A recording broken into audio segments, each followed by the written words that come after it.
اتفاجئت بابني بيقول لي: يا مامي أنا عزمت صحابي كلهم النهارده على الغدا، وقُلت لهم مامي بتعمل أحلى سي فود وأحلى جمبري، فبصيت له كده أهوّة وما رضيتش أحرجه، لإن هُم كانوا عازمينه قبل كده على الفطار في رمضان، وحاولت إن أنا أنزل السوق في أقل من ساعتين وأنجز، وبجد العزومة دي هتعمليها في أسرع وقت، وهاقول لِك كده على تتبيلة روعة تعتمديها في جميع أنواع الأسماك، وكمان الجمبري والجندوفلي، والحمد لله لقيت كمان البسارية المفيدة جدًا للأطفال وسعرها رخيص، وهاقول لِك إزاي تطلع معاكِ مقرمشة ومن غير ما تنشف.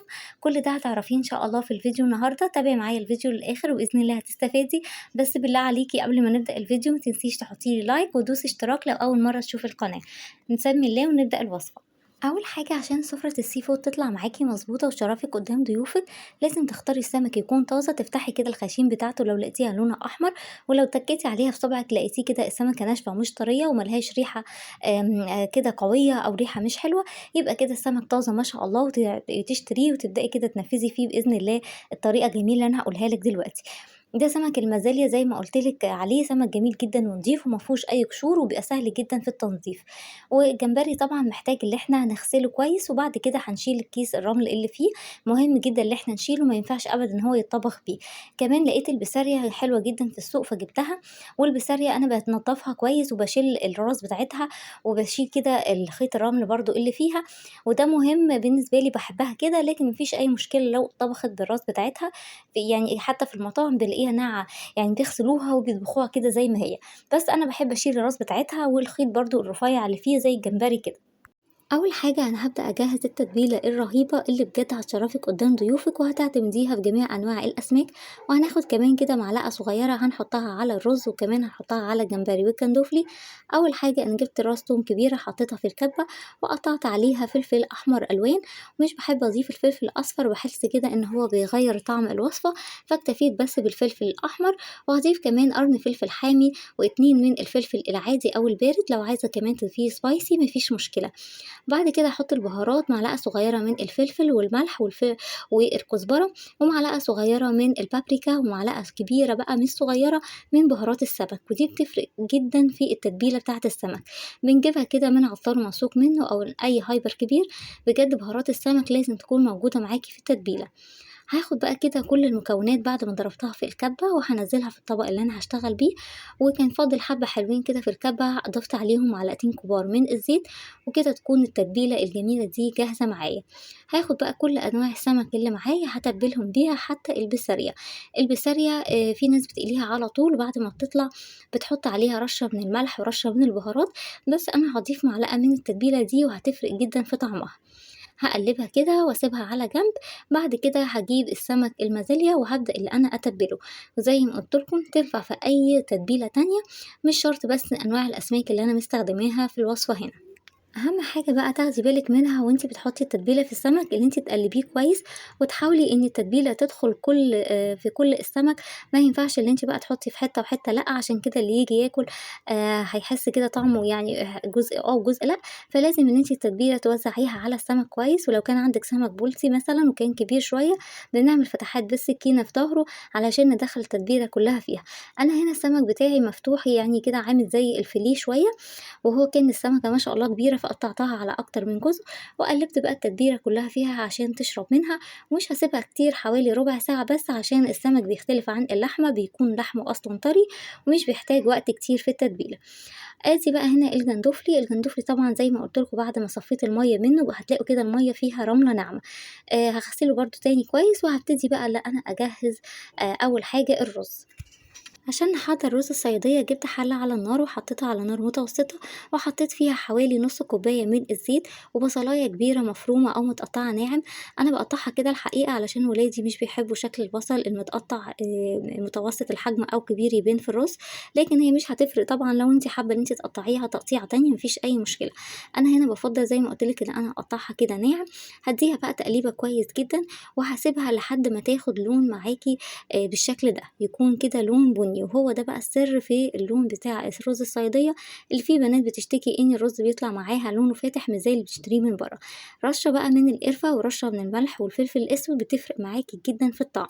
طب أنا حطيت الملح ليه في الأول عشان يوحّد لون البصل وهيسرّع معاكِ إن هو يستوي بسرعة وياخد معاكِ اللون ده، مش هتقفي كتير على البوتاجاز.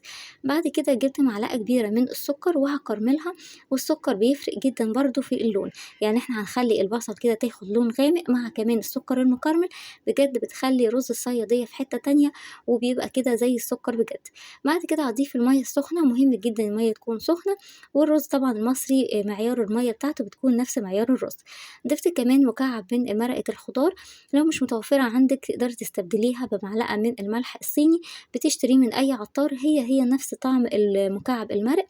لو مش حابة خالص ما فيش مشكلة، بس بجد اعتمدي الطريقة دي هتعجبِك جدًا. وما تنسوش كمان إن أنا ضِفت عليه معلقة كبيرة من التتبيلة الرهيبة اللي إحنا عملناها للسمك، أولًا أنا باسميها التتبيلة السحرية اللي بجد معلقة منها بتفرق جدًا في طعم الصيادية. هاحطها بقى، هاحط الصيادية هنا على نار عالية، وبعد كده أول ما المَيّة تغلي هانزّلها على نار هادية وهاغطيه، وفي الآخر خالص هاقلّب الرز تقليبة واحدة بس عشان ما يعجنش.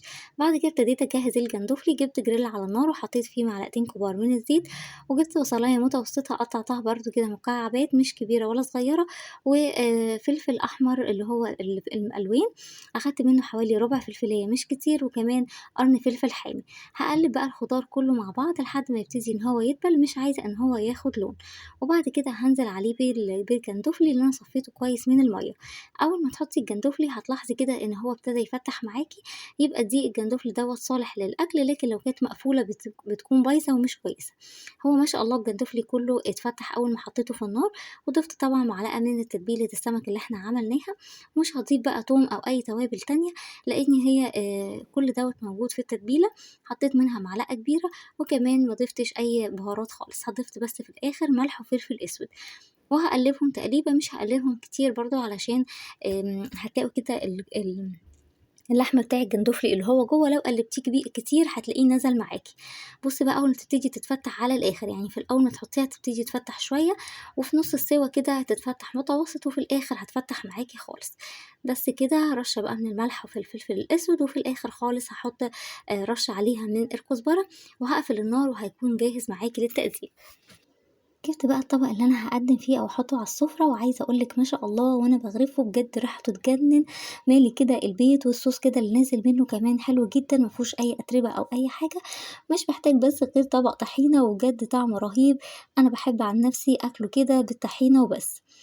إن شاء الله تعتمدي الطريقة ديّة هتعجبِك جدًا. في الآخر بقى قلّبت الرز تقليبة بسيطة، مش باقلّبه كتير عشان ما يعجنش، وعايزة أقول لِك التوابل اللي إحنا حطيناها فيه فرقت معايا جدًا. في الآخر خالص هاقلي بقى السمك، جبت هنا الدقيق حطيت فيه معلقة من بهارات السمك ورشة من الملح والفلفل الأسود، بس كده. وهاقول لكم بقى إزاي أنا باقليه بالمَيّة. باجيب السمك هنا وباتبّله كويس أو باقلّبه كويس كده في الدقيق، بادخّل الدقيق حتى كده من الجوانب ومن جوّه، بعد كده باجيب مَيّة عادية خالص من الحنفية، وباخد السمك بعد ما باحطه في الدقيق، باحطه في المَيّة وبارجّعه تاني للدقيق. بس كده بينزل معاكِ بقى في النار بيطلع crispy وجميل جدًا زي اللي بتشتريه من برّه، وفي نفس الوقت بيطلع طري وحلو أوي.